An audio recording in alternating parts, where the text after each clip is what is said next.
Hello, everyone, and welcome to our YouTube series for Overthink on the five senses, where we are talking with experts on the various senses about their research for a very exciting group of talks. I am your co-host of Overthink podcast, Ellie Anderson. You can listen to us wherever you get your podcasts. We have episodes that are being paired with each of these interviews on Apple, Spotify, wherever you listen.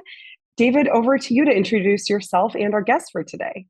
Hi, everyone. This is David Peña-Guzmán, and I am an associate professor of humanities at San Francisco State University. And these series have been such a blast to do. Not only are we learning a lot, but we get the opportunity to feature the work of really interesting intellectuals, such as the one that we have with us today, which is Dr. Helen Ngo, who is a philosophy professor at Deakin University in Australia. She specializes in phenomenology, critical philosophy of race, and feminist philosophy. Her research explores the phenomenological and existential dimensions of racism, as well as the relationship between self, body, and world, especially in connection to lived experience on account of that phenomenological training. And she is the author of the book, The Habits of Racism, A Phenomenology of Racism and Racialized Embodiment, which came out in 2017 with Lexington Books. Helen, it is such a pleasure to have you here today. Thanks so much for inviting me. I love the show.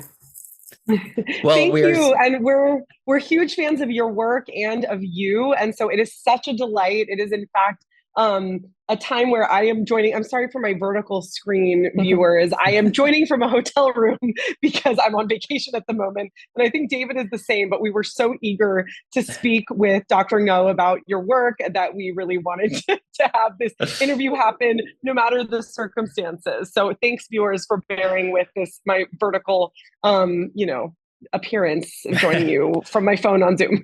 Yeah, your vertical appearance and my weirdly generic hotel art in the background, just like a shot of the desert. Although I am in Nevada, in Las Vegas, so it's environmentally appropriate.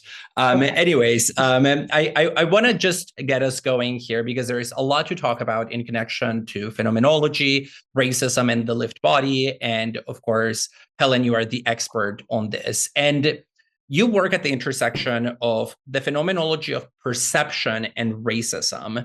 And in your work, you make the argument that racism works, of course, in a lot of ways, but one of those ways is through the creation and the cultivation of certain bodily habits, literally the way in which we hold and move our body in time and space is tied to the logic of racism. And so just to begin, I want you to do some groundwork here for us in terms of explaining this to us a little bit more. What's the link between racism and the body? So thanks for that question. I think what I was trying to do in that book and in work around this is really to explore the ways in which racism manifests in this register, in this very bodily register, in a way that tends to be quite overlooked when we talk about racism in public discourse. So, in public conversations and even in policy making and in legislation, etc., we always tend to think about racism we overwhelmingly tend to think about racism in terms of actions and thoughts and behavior on that very sort of overt level. But what I was interested in this research was to think, well, I think there's a register that we're not really paying attention to, and that's the kind of the way in which racism unfolds through our bodily interactions with each other, with our environment, our lived space, and the way that it's experienced in that register. I think maybe the sort of impetus for it was, as a person of color, you kind of get a sense of how racism unfolds or is experienced, or, which spaces might not be very welcoming to you and which ones might be. And it can be quite hard to articulate because no one's necessarily said anything or done anything. And yet there is almost this kind of atmospheric quality to it And this is where I think it can be really interesting to then try and think about racism through an exploration of the bodily experience of it. Yeah. And can you tell us a little bit of, oh, sorry, David, go ahead. No, okay, sorry to jump in. But maybe you should ask your question. I was just going to pick up on the term atmosphere and atmospheric, because Helen, in your work, you use that term. And it just, when I think about racism as an atmosphere, I don't think of just any atmosphere. I think of a heavy, thick atmosphere. When people say something like, and the tension was so high that you could cut the air. What's the expression? You could cut the air with a butter knife? With a knife. Yeah, you could cut not a butter knife specifically, just a knife. A specific kind of knife. With a machete, you could cut it. And so I think almost as a viscosity that, of course, when you think about a thick atmosphere, you think of something that offers a resistance to the body, not to thoughts or to speech necessarily. So I don't have a question. I just wanted to pick on that and maybe have you unpack that a little bit more for us. How do we think about atmospheres of racism as opposed to intentions and overt behaviors?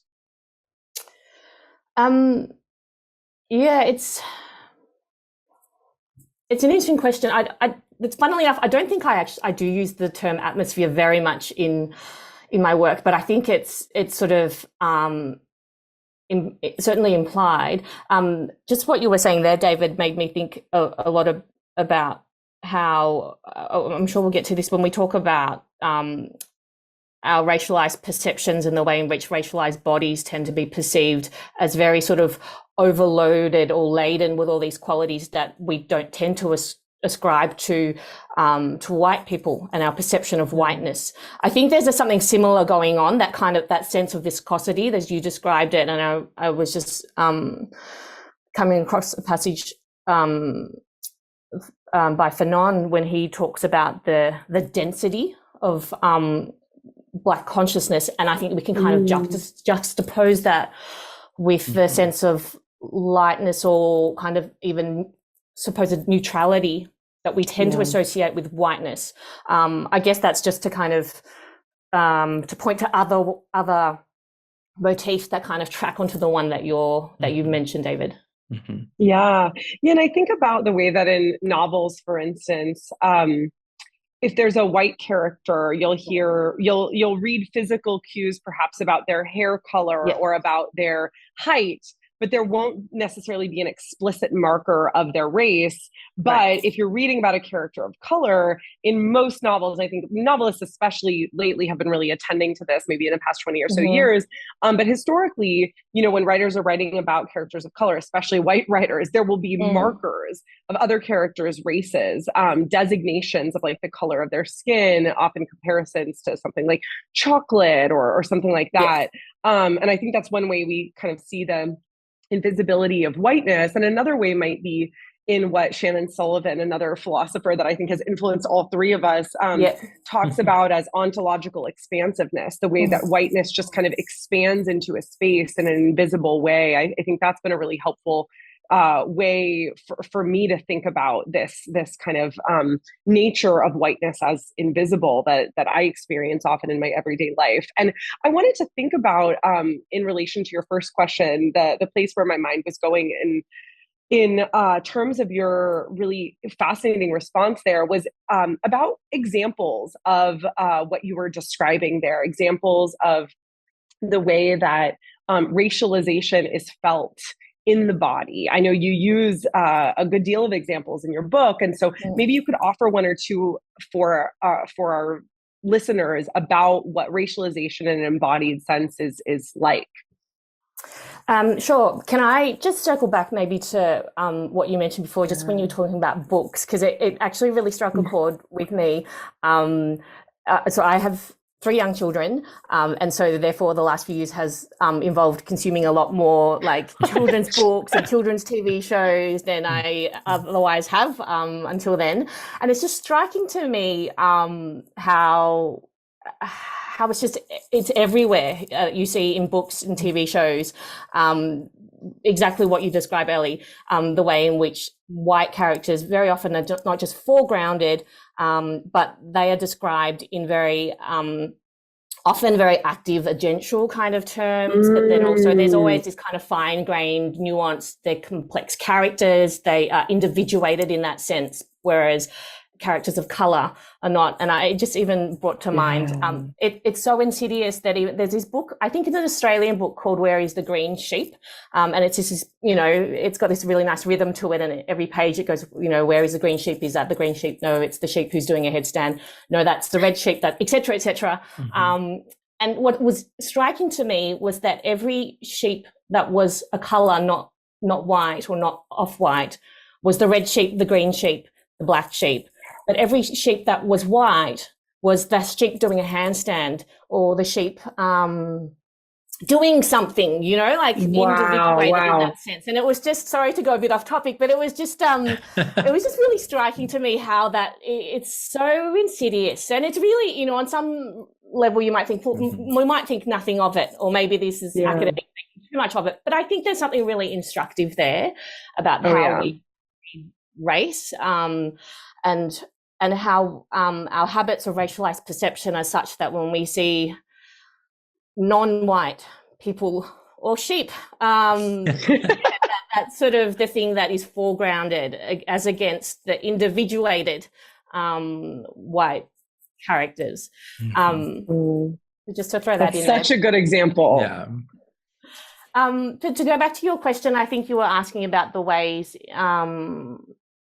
Sorry, you might have to jog my memory a little bit. No, like an example of racialization on a bodily and felt level. And I actually love the example that you brought up of the sheep just now too, because not only does it relate to that fictional element that we were talking about, but I think that also relates to a sort of outside-in approach to race, like an attribution. You recognize people as having different colors of skin, or in this case of fleece. But I think so much of your work is also about that sort of inside out approach, or what in phenomenology we call the first person perspective. So I'd love to hear you talk a little bit more about the experience of racialization from that embodied first person perspective through an example or two, perhaps. So I guess one dimension of my work is I'm really trying to get inside at what's the experience of, or try to give some kind of articulation to what is the experience of existing from within a racialized body. And I think one of the things that's really salient that you hear a lot of people maybe point to, first of all, is this sense of always being seen, or that sense of always sort of seeing oneself from the outside. And we have writers from, who have talked about this from from Du Bois onwards, right?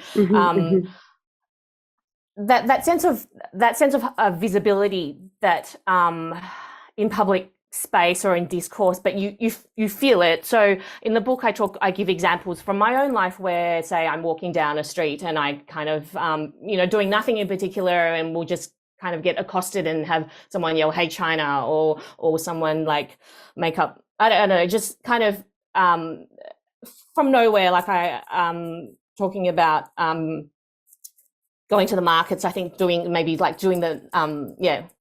to the fruit and veg markets and just having vendors kind of yell out to me in some sort of made up Chinese or something like that. And thinking about, these are sort of very everyday pedestrian examples of racism that I think a lot of people would have many examples of, but thinking about what effect does that have on one's experience of one's own body, but then also the lived environment that you're in. So, and it sort of strikes me that there's a few things going on. On the one hand, I think when someone's body, if you constantly are experiencing your body from the outside, you quickly learn to sort of travel along that line of sight, if you like, or you quickly sort of learn to occupy both this sense of, experiencing the world from this side of your body and also that side, which I think from a phenomenological perspective is interesting, because especially in the work of Merleau-Ponty and in his earlier work in particular, he was really concerned about what's the sort of the lived experience of the body very much from the internal, from this side. But I think that in the experience of race and having to navigate a racially coded world as a racialized body, you're constantly doing that thing where you're sort of moving in between, and sometimes it doesn't have to precipitate in an event, right? It can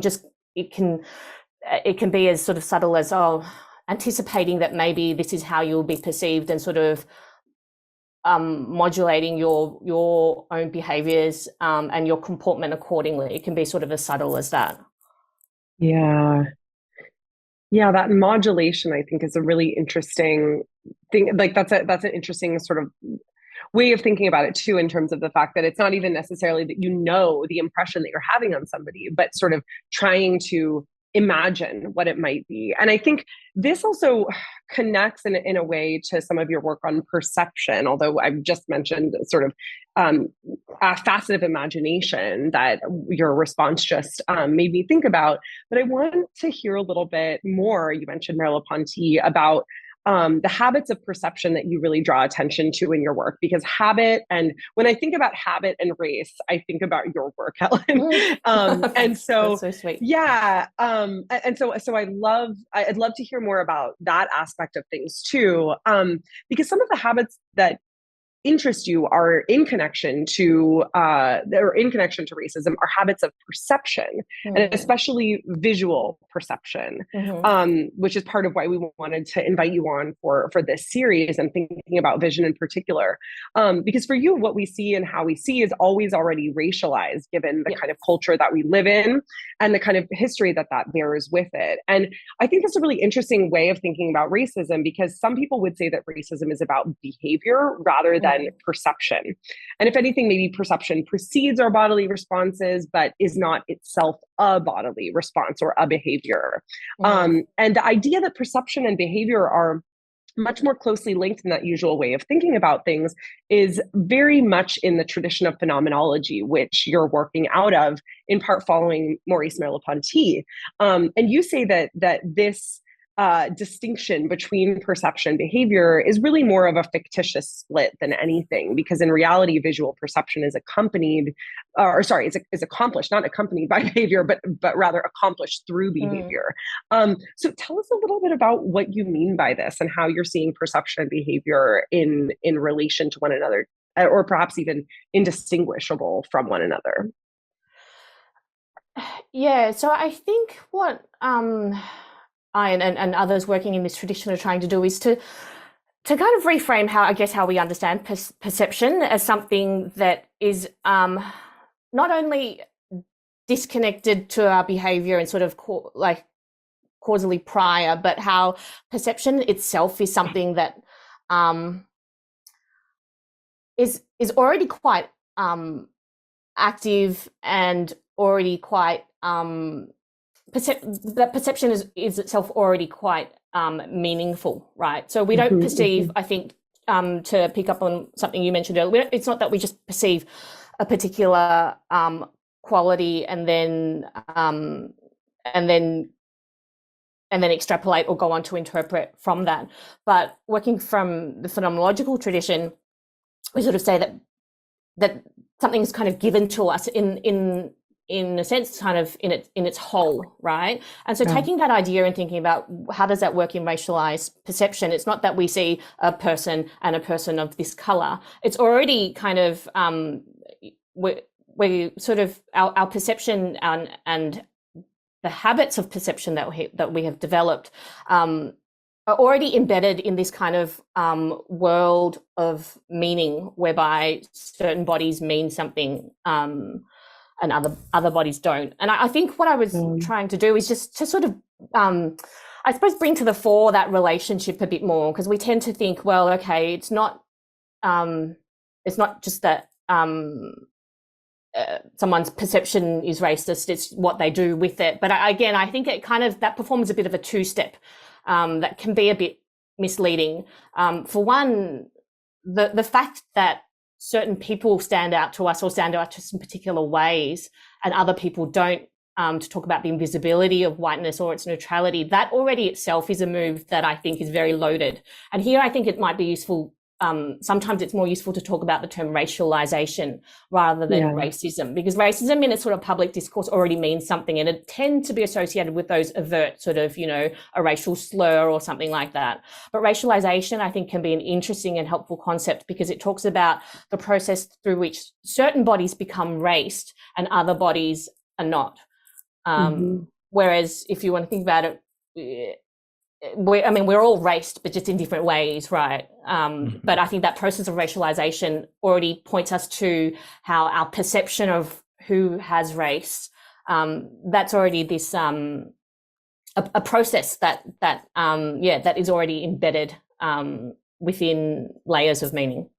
Yeah, and I mean, thinking about the shift from racism, which I think you're right, that it typically means overt acts, either speech acts or behavioral acts that then can be subject to moral praise or blame, typically blame in the public square, limit our perception of the logic of racialization. And thinking about it as racialization draws attention not only to how early that process begins, even before the development of, let's say, conscious intentions and a coherent worldview, but it also indicates that an element of the unconscious, right? Because work in unconscious bias, for example, suggests that there is already a racialization of social dynamics, especially at the level of perception, including visual perception, that happens like in microseconds. Absolutely. And so, I like that your work illuminates that. And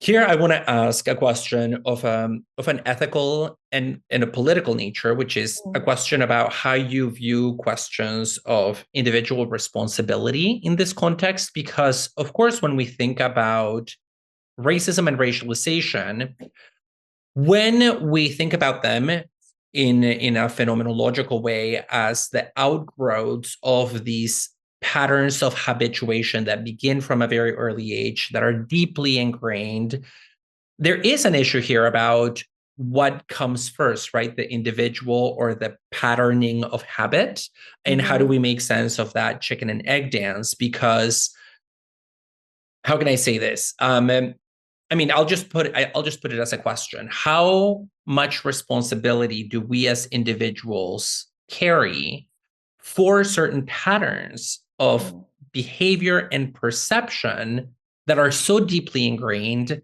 and that are habitual, especially when we think of habit as really something akin to a second nature, something that is very difficult and, maybe we don't want to say impossible, but almost intractable in many ways. Yeah, so look, I think it's a really important question to turn our minds to, and I think that was one of the reasons why I was really interested in working with this concept of habit, and particularly the sort of Merleau-Pontian reading of habit that we have. Because on the one hand, I think it might be quite common and I think maybe too easy to say that these are sort of patterns that we've inherited, right, from our cultures and our cultures' histories and our environments. But I guess the question I want to pose is, well, what is our role in that, and to what extent are we complicit and therefore a certain sense of responsibility? I think thinking about racism and racialization in terms of bodily habit, in my mind, kind of gives us a bit of an entry into this. If we're thinking about habit as something that's active, as not just something that we kind of like passively absorb, right, and passively kind of are handed to, but habits as a kind of thing that there's an uptake that we take up habits as well. And it's helpful to think about other kinds of habits. Merleau-Ponty talks about habits in his book in terms of the habit of dance, the habit, or if you talk about driving and I move from one lane into another without really thinking about it, or the example of the organist who sits down at a different organ. He gives those sorts of examples. We might think of the habit of smoking or language even. So sometimes it's the sort of the line between what we think of as a habit and maybe a capability might be a little bit blurred, because sometimes it almost sounds like he's talking about the same thing. But I think in all of those examples, what's interesting to me is there is this kind of participation that is involved on behalf of the person, in that, you know, if you think about a language, it's not just something that, you know, kind of gets transferred and kind of like downloaded to your brain and your tongue, etc., as much as we might like that to be. You know, there's this kind of upkeep of it, right? We need to constantly practice it, and it's almost like this, you know, this thing that we need to service and maintain, and which is helped by the environment around us. Depending on what environment we're in, that habit is going to be easier. In other environments, that habit of speaking a particular language would be harder, right? So I think there's something like that going on when we think about racialized habits, whether it's racialized habits of perception or bodily responses, etc. That if we're thinking about it in terms of habits and not just something that's unconscious, which I guess that discourse is something that I've avoided somewhat. I'm a little bit critical of how I think it's really useful, this discourse of unconscious bias, because there are so many studies, particularly in the social sciences, that sort of tell us or reveal to us all these things maybe we'd rather not know. That, you know, the perceptual bias is precisely that you've pointed to, David, you know, all the implicit association tests that you do, right? So how split second some of these sort of judgments or can be. And I think while that's really useful in sort of illuminating the register and just how micro and or seemingly immediate it all feels, I guess my concern with that discourse is if we're talking about it on the level of the unconscious, where does that leave room for thinking about how we participate in this, right? We kind of, we take it up.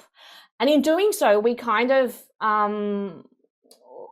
we sort of further that, we give a lived reality to those racialized perceptions as well. We kind of keep that machine moving along. So for me, that's sort of where we can start to think about questions of complicity and responsibility, in the sense that it's always too much to say that one person is responsible for the environment they live in, but in some sense, you know, there is a kind of responsibility, because we're part of that, and we absorb whatever sort of practices circulate, but we also contribute to them, right? And ways of being go on to contribute. They co-constitute the environment we live in. So I think that's where we can start to think about responsibility in the case of racialized perceptions and habits. Yeah. And I like the way that sort of shifts the frame a little bit away from, are you blameworthy or not for a given overt act of racism, and more towards thinking about the way that we are, as you said, Helen, co-creating the environment such that there is responsibility there. And it's not necessarily just going to be a black or white, like guilt or guiltless, you know, binary, but rather more of a spectrum there. And I think that really helps, helps me frame the way that racialization and racism happen. And that, you know, I'm part of perpetuating that when I find myself, against my better judgment, like committing a microaggression or something like that. And so I think that can be really useful for thinking about that. And I wonder, so one thing that I've been sort of discouraged about. The lawn outside. Someone's mowing the lawn outside. They've got the whippersnipper out. Zoom is, I think, mostly getting rid of the sound. Okay. So you're all good, Helen. But I was thinking about how, what was I thinking about? I don't know, David, you had a thought. I'm going to circle back. I'm imagining a mowing lawn. Yeah, no worries. I mean, so this question of responsibility, you know, I don't want to come down on the side of we want to have a clear white and black response and attribution of praise and blame. But I do think there are two issues here that remain a little bit open for me. The first one is, I do want to be able to say that somebody should work against the habits that they have inherited, but that presupposes that they somehow know better, so that we don't hold people accountable for the world into which they were born and in which they were raised, but we do at some point hold them accountable for that complicity and that participation. So at some point, the discussion of responsibility does shift, and, you know, I don't know when that is. I don't think there is a clear answer. And then the second dimension here that is really fascinating to me is the difference between individuals who already have that eureka moment, which can be quite literally like an atomic experience, or it can be a more protracted experiential process over months and years. Individuals who have that eureka moment of realizing, wow, I have inherited all these habits. Now I need to begin to do the work of unlearning, versus individuals who have never had that eureka moment in connection to the force of racialization, and therefore who are not even considering that there is work there to be done. So again, I don't know where these questions leave us, but for me, that question of responsibility is really central. And I'm just very happy that your work tackles it so directly. Yeah, and maybe to just quickly pop in there with one additional thing is that I think that very process that you're describing, David, is also one that is deeply embodied and deeply affective as well. And I think this is the kernel of truth behind that misleading term white guilt, which is that once you come to realize that the world in which you have been raised has been has put you in this position of perpetuating acts of racialization and racism, that then you have to take up and take responsibility for, that can cause really strong feelings in the body, whether that's like guilt or something else. Yeah, I think you've both I think pointed to some of the complexities in working through this. I think maybe, David, to pick up on what you were saying about responsibility, I take up that concept in my work, but not in a particularly thorough way, because I think that responsibility itself as a concept is one that it tends to be associated with in law, in legal terms, we talk about responsibility where there's an intention and where there's an action that lines up with that intention, etc. And it's tends to be more atomistic. To go back to your comments, it's a lot easier, I think, legally and socially, morally, maybe, to assign a responsibility where we can identify the actors or the part in which the actors played. I guess I'm trying to work with the concept of responsibility that's much looser. In that sense, because as you mentioned, the extent to which we participate in these racialized and racist structures is also, there are no sort of clear sort of demarcations around it, right? We do inherit these cultures and these histories that racially sort of racial hierarchies and differentiation, etc. But it's the role that we play in that. I guess I want to make the argument that we do in so many, like, myriad of ways, and so many of those are embodied in ways that are not transparent to ourselves. And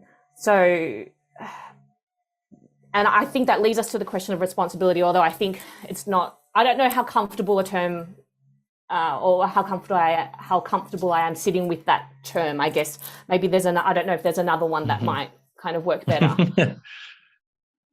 Well, it reminds me of Haraway's hyphenation of the term, where she says, "I don't want to think about responsibility in this contractualist, legalistic sense of a balancing of the scales, but as responsibility, the ability to respond meaningfully to a complex world and navigate it." And I think that hyphenated use seems like what you're hinting at. And I think that connects really nicely back to what you said earlier, Helen, about habit, which is that sometimes Merleau-Ponty and the phenomenological tradition are thinking about habit almost in the sense of a capacity, right? And so so we have these habits of racism, but then we also maybe have this kind of built-in capacity for disrupting that in our perception. Yeah, and I think what's also useful about the way they thinkers like Merleau-Ponty talk about habit is it's very much, there seems to be this interplay between the individual and the broader structures, if you like. Certain habits are easier to cultivate when you're in a particular environment, but that particular environment is also one that is cultivated through our habits, right? So if we want to think about our racialized habits and the habits of maybe responding to,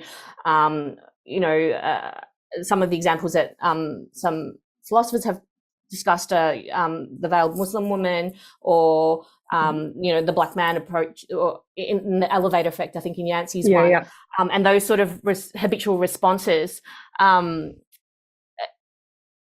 We can think about it in terms of, these are kind of maybe habitual responses that we've developed through the kind of environment that we live in. But then also,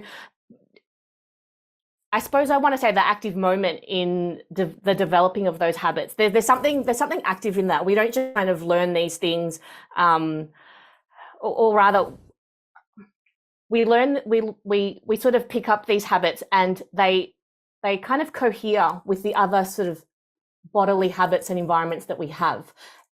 It would be, if we were living in a genuinely sort of non-racist, anti-racist world, that habit of responding to a particular way when the elevator door opens, that would seem really jarring. It would seem really, inconsistent. So there's a way in which I think habits, they can be so hyper individuated and idiosyncratic, right? We're talking about bodily habits, and they're so sort of, in some senses, very unique to us, but in other senses, they very much kind of, they fit within this broader system.